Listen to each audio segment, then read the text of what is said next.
Well, the Indiana Hoosiers got absolutely trounced on Wednesday by the Nebraska Cornhuskers.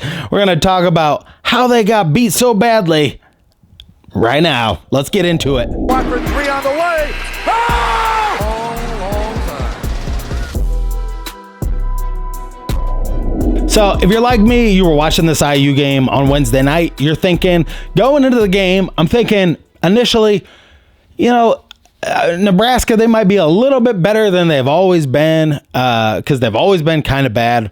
But going into this game, I did have confidence. I thought this is a game that Hoosiers could win on the road, and they should have won on the road.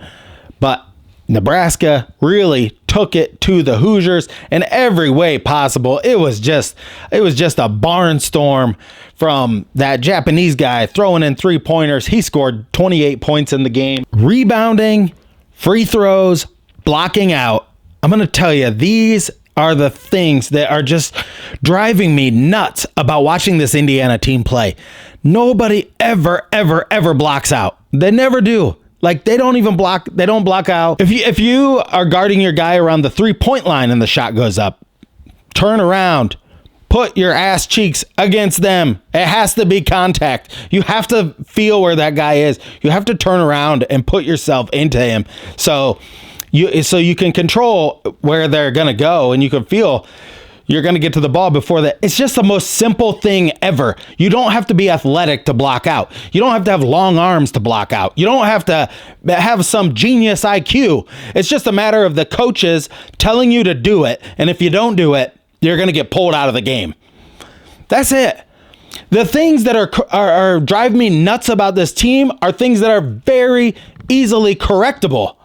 Free throw percentage. How is our free throw percentage only 65%? When I was 10, my free throw percentage was like 87. I was 10. That was from practicing free throws before. You got to hit 20 in a row before you quit. Okay, and you're going to shoot free throws until you can make majority. Now, are you going to have guys on the team with a bad percentage? Yes. Mbako, killing it on free throws. But as a team, Galloway, we have guards that step up there. Galloway sucks at shooting free throws. His dad was a coach in Indiana. I mean, there's so much about this team that just drives me nuts. And it's the fundamentals, and it's the undisciplined play, and that all comes from the coaching.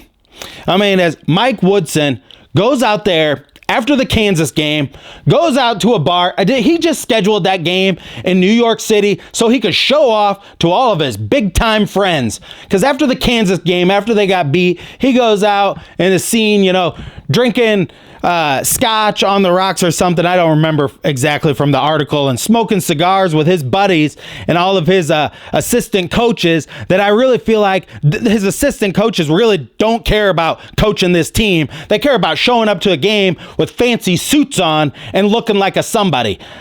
There's one assistant coach, and I don't know his name, but we've had technical fouls called against this guy. I mean, it's just ridiculous.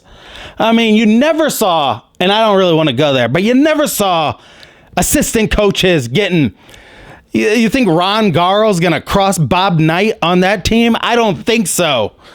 His allegiance was to the team, not to assistant coaches or anybody else. This team, it is just awful to watch, and it's these fundamental things. Gabe Cupps needs to shoot more 3-pointers. He takes a long 2 and drills it. But this guy in our backcourt, he's our best guard right now, really. And that's the next thing we're going to talk about. Xavier Johnson, he comes back in this game. He's been out for weeks. Really, this guy in the last 2 years has not played a lot of basketball. So it's really not that surprising that he comes out and turns the ball over like 4 or 5 times in this game and looks totally out of sorts. And he only plays 14 minutes in this game and just looks... He is not a guy that is going to go out there with an injury and like grin and bear it and get through the injury and play well. He's going to play like this. He's going to play like crap. He didn't shoot at all. He played 14 minutes in the game. Xavier Johnson had 0 points. I don't know if he shot. Let me pull the stats up here real quick. Sorry, guys. I should have had these pulled up.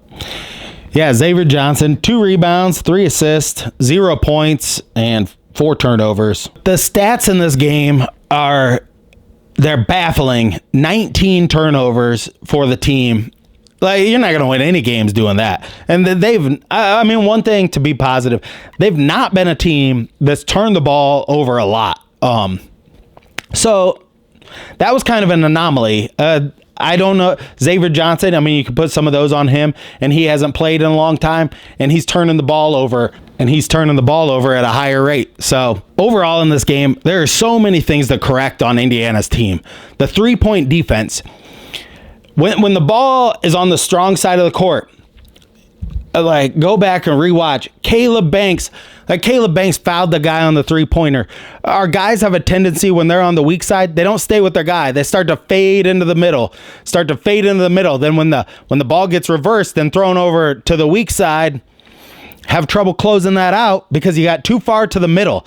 I mean, it's basic stuff where you would think, and I have heard many people say this, that I think the players have been taught to watch the ball by the coach. I don't know why. Normally you're supposed to stay between your man and the ball and keep like your man here, and but many times these guys are caught watching the ball and watching the passes and out of position on defense. The blocking out is just ridiculous. Every single time a shot goes up, they're all like this.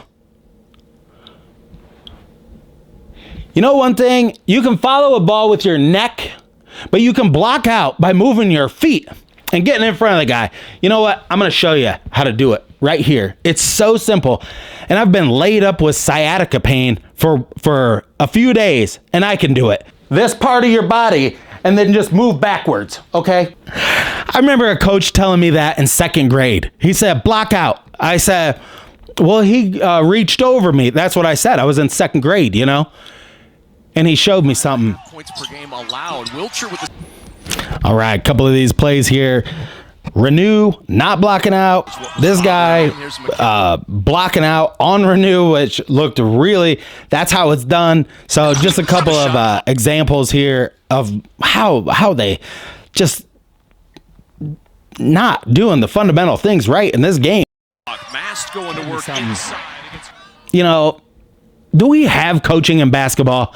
Has AAU ruined all fundamental basketball?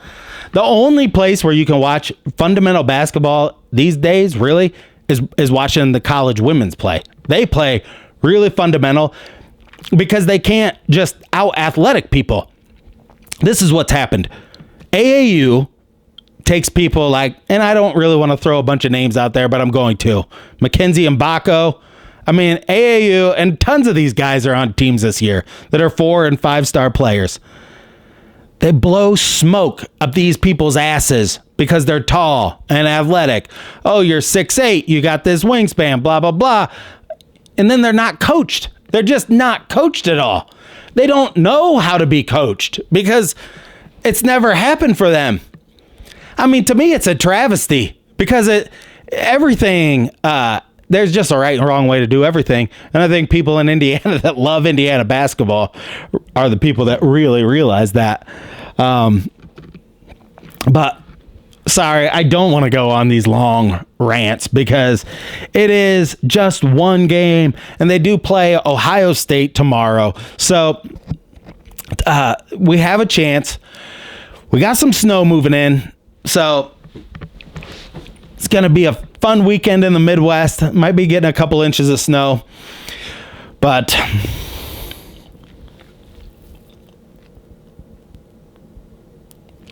really want to talk about Trey Galloway and how he is not developed as a player. I mean, I thought coming in as a freshman or sophomore, you could see this guy had a lot of potential to drive to the basket and dish off to people and make things happen out there on the court. He's a coach's son. He played at Culver's Academy in Indiana. So we had a lot. And you saw what he can do in the Kansas game when he really wants to make an impact there. Scored like 29 points. In that game, I mean, he went balls to the wall the whole game. But Trey Galloway is just not developed. He is scared to death to take a 3-pointer. You can't have guards out there this runs me right into the next thing I really want to talk about.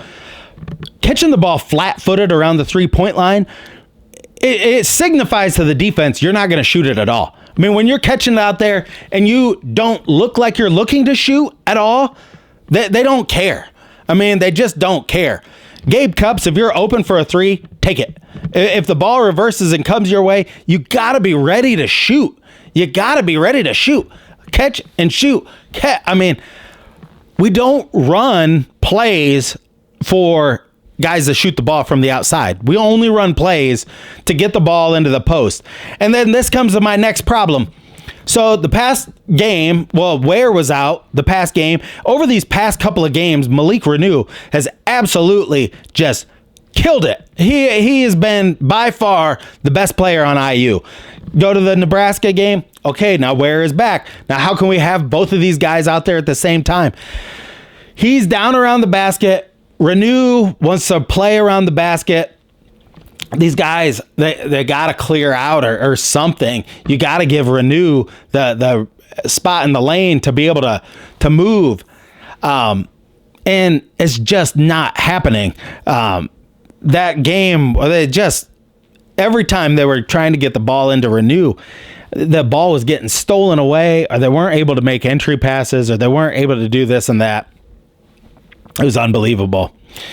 But one crazy thing in this game, that Japanese guy, Tobin Gyama, he's only like 5'11". His dad is like the tallest Japanese guy. His dad is 6'11". I mean, how crazy is that? His Japanese dad is 6'11", and he's 5'11", and he's playing basketball in Nebraska. Go figure. Don't really know what else to say about the Hoosiers. This game, it was just a really awful game to watch for IU. You got something to say? So what's that, Hillbilly Monkey? You got something to say? They don't play down there tomorrow night hard against Ohio State. They're going to win. Well, that is true. If they play better tomorrow against Ohio State, they have a chance to win that game. And that's a reason to be optimistic about the team, because we're going to watch them develop through January and February. That was just a really, really tough game to watch.